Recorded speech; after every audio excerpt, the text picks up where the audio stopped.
क्रांतिदर्शी युग ऋषि वेदमूर्ति तपोनिष्ठ पंडित श्री राम शर्मा आचार्य एवं परम वंदनीय माता भगवती देवी शर्मा द्वारा भाष्यकृत 108 प्रमुख उपनिषदों के अंतर्गत साधना खंड के अक्षमालिकोपनिषद के अगले भाग में उपनिषद के ऋषि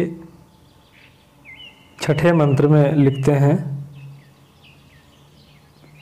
इसके पश्चात बोले, जो देवता पृथ्वी में विचरण करने वाले हैं उन्हें हम प्रणाम करते हैं। हे भगवान, मेरे द्वारा इस माला को स्वीकार करने का समर्थन करें। इसकी शोभा अर्थात प्रतिष्ठा हेतु पितृगण अनुमोदन करें।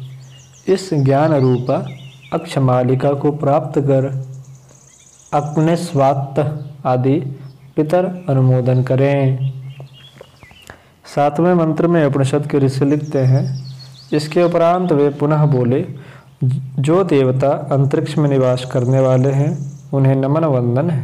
वे भगवान पितरों के साथ इस ज्ञानमयी माला में प्रतिष्ठित हों। इसकी शोभा के लिए अनुमोदन करें।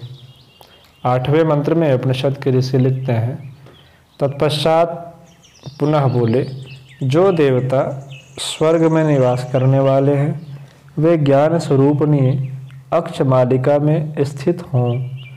वर प्रदाता बनकर पितरों के सहित इसकी शोभा हेतु अनुमोदन करें। नौवें मंत्र में उपनिषद के ऋषि लिखते हैं, तत्पश्चात पुनः बोले, इस लोक में अर्थात 7 करोड़ के लगभग जो मंत्र हैं और जो 64 कला स्वरूप विद्याएं हैं उन्हें नमस्कार है। उनकी शक्तियां इसमें प्रतिष्ठित हों। 10वें मंत्र में उपनिषद के ऋषि लिखते हैं, इसके बाद पुनः बोले, जो ब्रह्मा विष्णु एवं रुद्र हैं उन्हें बारंबार नमन वंदन है। उनके पराक्रम को नमस्कार है। उनका वीर्य अर्थात पराक्रम पुरुषार्थ इसमें स्थित हो। 11वें मंत्र में उपनिषद के ऋषि लिखते हैं, पुनः बोले, जो सांख्यादिक अर्थात दर्शनों में 96 तत्व है उन्हें नमस्कार है। आप लोग वृद्धि प्रदान करें, विरोध की स्थिति दूर करें। 12वें मंत्र में उपनिषद के ऋषि लिखते हैं, इसके पश्चात पुनः बोले, जो शैव वैष्णव एवं शाक्त सैकड़ों एवं सहस्त्रों की संख्या में निवास करते हैं उन्हें नमस्कार है। वे सभी भगवान शक्तिशाली, हम सभी पर कृपा करें, अनुमोदन करें। 13वें मंत्र में उपनिषद के ऋषि लिखते हैं, अंत में इस प्रकार बोले, मृत्यु की जो उपजीव अर्थात आश्रित शक्तियां हैं उन्हें नमस्कार है। आप सभी लोग इस नमन वंदन से स्तुति से प्रसन्न हों। इस अक्षमालिका द्वारा अपने उपासकों को सुख प्रदान करें। 14वें मंत्र में उपनिषद के ऋषि लिखते हैं, पुनः इस मालिका में सर्वात्मिकता अर्थात सर्वविद पूर्णता की भावना करते हुए इसी भावना में पूर्व मालिका अर्थात आधी माला को पिरोकर पुनः आधी 50 मनकों में उसी प्रकार आवृत्ति करके 100 की संख्या पूर्ण करें। पुनः शेष 8 मनकों में अ, क, च, ट, त, प, य, श इस अष्टवर्ग को पूर्वोक्त क्रम से नियोजित करें। तब मनकों की संख्या 108 हो जाती है। मेरु में तो वही पूर्वोक्त अक्ष ही रहेगा।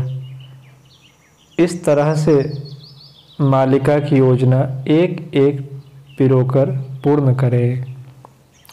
15वें मंत्र में उपनिषद के ऋषि लिखते हैं, अक्ष मालिका की स्तुति करने के पश्चात उसे उठाकर प्रदक्षिणा अर्थात परिक्रमा करके पुनः हाथ जोड़कर प्रार्थना करें।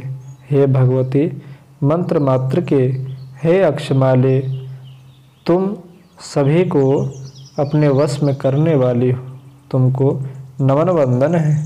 हे मंत्र मात्र के हे अक्षमाले तुम सभी की गति स्तंभित करने वाली, उच्चाटन अर्थात विक्षिप्तता करने वाली हो, तुम्हें प्रणाम है।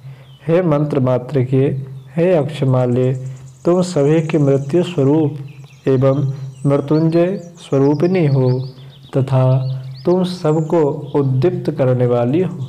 इसके साथ ही तुम समस्त लोकों की रक्षा करने वाली, संपूर्ण विश्व की प्राणदात्री, सभी कुछ उत्पन्न करने वाली, दिन तथा रात्रि की प्रवर्तक एवं नदियों से दूसरी नदियों, समस्त देश द्वीपों लोक में संचरण करने की शक्ति रखने वाली हो।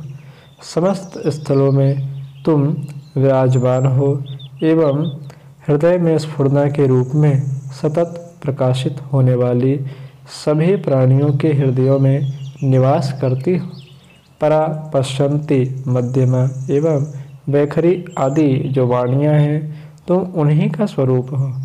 समस्त तत्व रूपों को धारण करने वाली, सर्वविद्या, सभी शक्तियों के अधिष्ठात्री, समस्त देवगणों की आराध्या हो। तुम वशिष्ठ मुनि के द्वारा वंदित एवं विश्वामित्र मुनि के द्वारा उपसेव्यमान अर्थात सेवा शुश्रूषा किए जाने वाली हो। तुमको बारंबार नमस्कार प्रणाम है। 16वें और इस उपनिषद के अंतिम मंत्र में उपनिषद के ऋषि लिखते हैं, इस उपनिषद का प्रातः काल के समय में पाठ करने वाला मनुष्य रात्रि में किए गए पाप कृत्यों से मुक्त हो जाता है और सायंकाल के समय में पाठ करने वाला मनुष्य दिन में किए गए पापों से मुक्ति प्राप्त कर लेता है। जो मनुष्य सायं प्रातः दोनों संध्याओं में निरंतर इस उपनिषद को पढ़ता है वह बहुत बड़ा पाप कृत्य करने वाला हो तो भी पाप मुक्त हो जाता है। भगवान गुह ने प्रजापति से अंत में यही कहा कि इस प्रकार से अभिमंत्रित पूजित अक्षमाला के द्वारा जप किया हुआ मंत्र शीघ्रातिशीघ्र सिद्धि प्रदान करने वाला होता है। शांति पाठ। ओम वांग में मनसि प्रतिष्ठिता मनो में वाचि प्रतिष्ठितम् आविराविर्मएधि वेदस्य आणेस्थः श्रुतं मे मा प्रहासिरनेनादितेन होरात्राण संदधाम इतं वदिष्यामि सत्यं वदिष्यामि तन्मामवतु तद्वक्तारमवतु अवतु मामवतु वक्तारमवतु वक्तारम्। ओम शांति शांति शांति। इति अक्षमालिकोपनिषद समाप्त।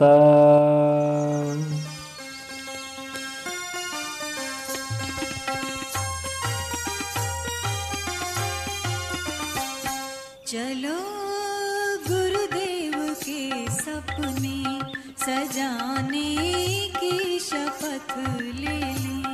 चलो गुरुदेव के सपने सजाने